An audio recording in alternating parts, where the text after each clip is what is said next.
Good morning students, class 10th UP board के बच्चे ध्यान दें। आज के पहले हमने आपको चैप्टर नंबर 1 हिस्ट्री में वीडियो सीरीज में 7 वीडियोस चैप्टर नंबर 1 के भेजे, जिसमें यूरोप के राष्ट्रवाद के उदय से संबंधित विषयों पर विस्तार से चर्चा की गई थी। आज हम आपके लिए हिस्ट्री के चैप्टर नंबर 3 भारत में राष्ट्रवाद के विषय पर पहला वीडियो लेकर आ रहे हैं। इसमें सबसे पहले हम भारत के राष्ट्रवाद के संदर्भ में भारत के राष्ट्रवाद की पृष्ठभूमि और उसके बाद आधुनिक राष्ट्रवाद के संदर्भ में आपसे चर्चा करेंगे। चलिए बात करते हैं भारत में राष्ट्रवाद की पृष्ठभूमि के संदर्भ में। भारत में अगर हम राष्ट्रवाद की बात करें तो राष्ट्रवाद का जो प्राचीन स्वरूप है वह हमें भारत में ही देखने को मिलता है। वेदों में राष्ट्र शब्द का उल्लेख कई बार आया है और राष्ट्र का स्वरूप और राष्ट्र की संरचना आज के परिप्रेक्ष्य में उस समय बिल्कुल परिवर्तित थी। बात करते हैं अगर भारत के राष्ट्रवाद के संदर्भ में, तो भारत के राष्ट्रवाद के संदर्भ में इतिहास को हम 3 भागों में बांटते हैं। पहला है प्राचीन काल, दूसरा है मध्यकाल और तीसरा है आधुनिक काल। अगर हम प्राचीन काल के भारतीय राष्ट्रवाद की बात करें तो यह एक विस्तृत अवधारणा थी और वसुधैव कुटुंबकम की धारणा में विश्वास करते हुए भारत के लोग पूरे विश्व को अपना राष्ट्र मानते थे। भारत के प्राचीन मनीषियों ने जिन ग्रंथों की रचना की वो ग्रंथ अपने आप में वसुधैव कुटुंबकम की परिभाषा को रेखांकित करते हैं और इस प्रकार प्राचीन भारतीय राष्ट्रवाद की अवधारणा एक विस्तृत अवधारणा थी जो कि आधुनिक राष्ट्रवाद की अवधारणा से सर्वथा पृथक थी। बात करें अगर हम मध्यकाल में राष्ट्रवाद की, तो मध्यकाल में राष्ट्रवाद राजतंत्र का प्रतीक मात्र बनकर रह गया, यानी राजतंत्र के अनुसार राष्ट्रवाद की परिभाषा को निर्मित किया जाने लगा। भारत में मध्यकाल में अनेक प्रकार के राजतंत्र थे, जिन्हें उत्तर भारत के राजतंत्र और दक्षिण भारत के राजतंत्र में विभाजित किया जाता है। उत्तर भारत में मध्यकालीन इतिहास के अंतर्गत एक केंद्रीय शक्ति के रूप में 1192 में मध्यकालीन राष्ट्रवाद की एक पृष्ठभूमि हमें देखने को मिलती है। यह पृष्ठभूमि गुलाम वंश के रूप में अवतरित हुई और धीरे धीरे इसने पूरे उत्तरी भारत में एक छत्र शासन स्थापित किया। यह सिलसिला लगभग 1526 तक चला और 1526 में बाबर ने भारत में मुगल वंश की स्थापना की। मुगल वंश सामान्य तौर पर आम जनमानस की अवधारणा के रूप में 1857 तक भारत में एक राष्ट्रवाद का प्रतीक बनकर रहा। अगर बात करें आधुनिक काल के राष्ट्रवाद की, तो आधुनिक काल का राष्ट्रवाद भारत में ब्रिटिश काल की देन माना जाता है।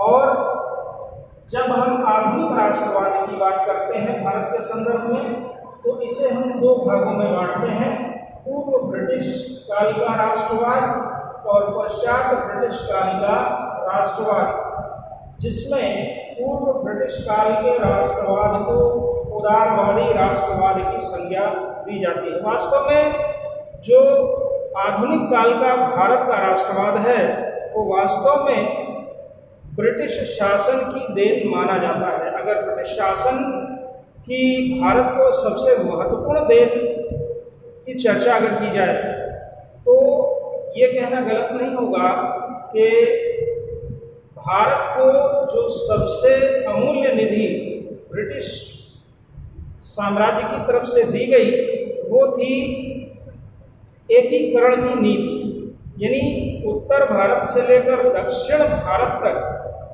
संपूर्ण भारतीय सीमा को एकता के सूत्र में मजबूती के साथ बांधने का काम अगर किया तो ब्रिटिश शासन के दौरान किया गया।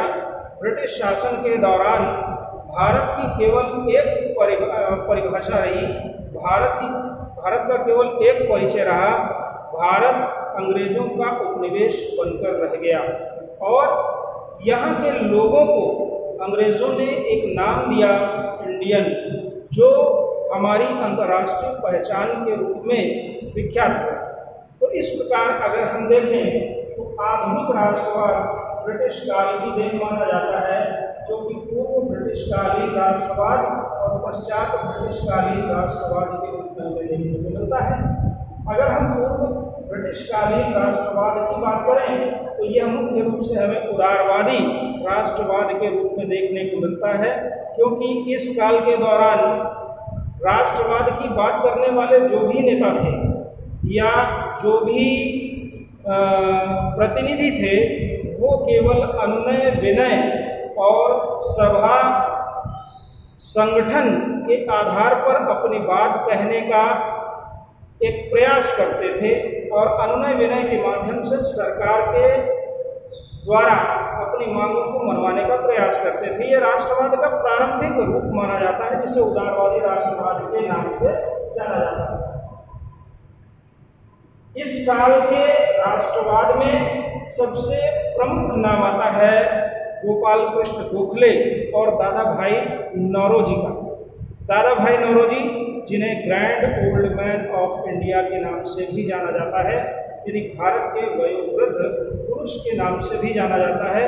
और इनके साथ एक सबसे बड़ी उपलब्धि ये रही कि ये ब्रिटिश संसद में निर्वाचित होने वाले पहले भारतीय बने थे। इस प्रकार दादा भाई नौरोजी और गोपाल कृष्ण गोखले पूर्व ब्रिटिश कालीन उदारवादी राष्ट्रवाद के प्रमुख नायक माने जाते हैं। अगर हम पश्चातवर्ती ब्रिटिश कालीन राष्ट्रवाद की बात करें तो गांधी के पूर्व का राष्ट्रवाद है और गांधी के पश्चात का राष्ट्रवाद है। गांधी के पूर्व का राष्ट्रवाद मुख्य रूप से उदारवादी राष्ट्रवाद है। इस काल में दादा भाई नौरोजी, गोपाल कृष्ण गोखले, फिरोज शाह मेहता जैसे अनेक उदारवादी नेताओं ने भारत में राष्ट्रवाद की नींव को उदारवादी स्वरूप में मजबूत करने का प्रयास किया। 1917 में भारत की राजनीति में गांधी जी के प्रवेश के बाद भारत के राष्ट्रवाद का स्वरूप पूरी तरह से बदलने लगा और अब चूंकि गांधी जी अहिंसा के पुजारी थे और अहिंसात्मक राष्ट्रवाद की बात करते थे, इसलिए गांधी के बाद राष्ट्रवाद की अवधारणा दो रूपों में सामने आई। कांग्रेस का मंच, जो कि राष्ट्रवाद का एक प्रमुख मंच बनकर उभरा था, इस काल के दौरान यानी गांधी के पश्चात के काल के दौरान उदारवादी और उग्रवादी नामक दो समूह में बढ़ गया।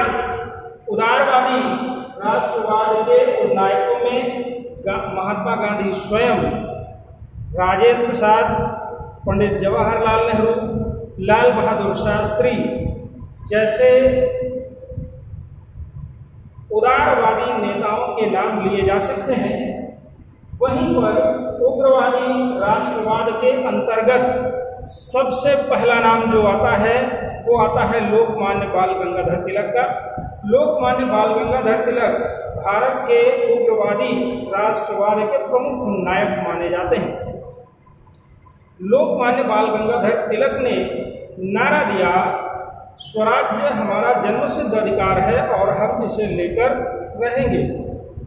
उन्होंने यह भी कहा कि स्वराज्य चाहे कितना भी बुरा हो, वह पर शासन से कहीं अच्छा होता है।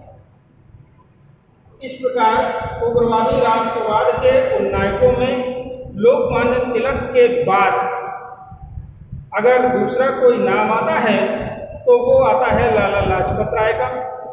लाला लाजपत राय के बाद उग्रवादी राष्ट्रवादियों की एक लंबी श्रृंखला हमें देखने को मिलती है, जिनमें नेताजी सुभाष चंद्र बोस, जो कि सैन्य गतिविधियों के माध्यम से अंग्रेजों की सत्ता और शक्ति को चुनौती देने में विश्वास करते थे। इसके पश्चात शहीद आजम भगत सिंह का नाम लिया जाता है, जतिन दास का नाम लिया जा सकता है,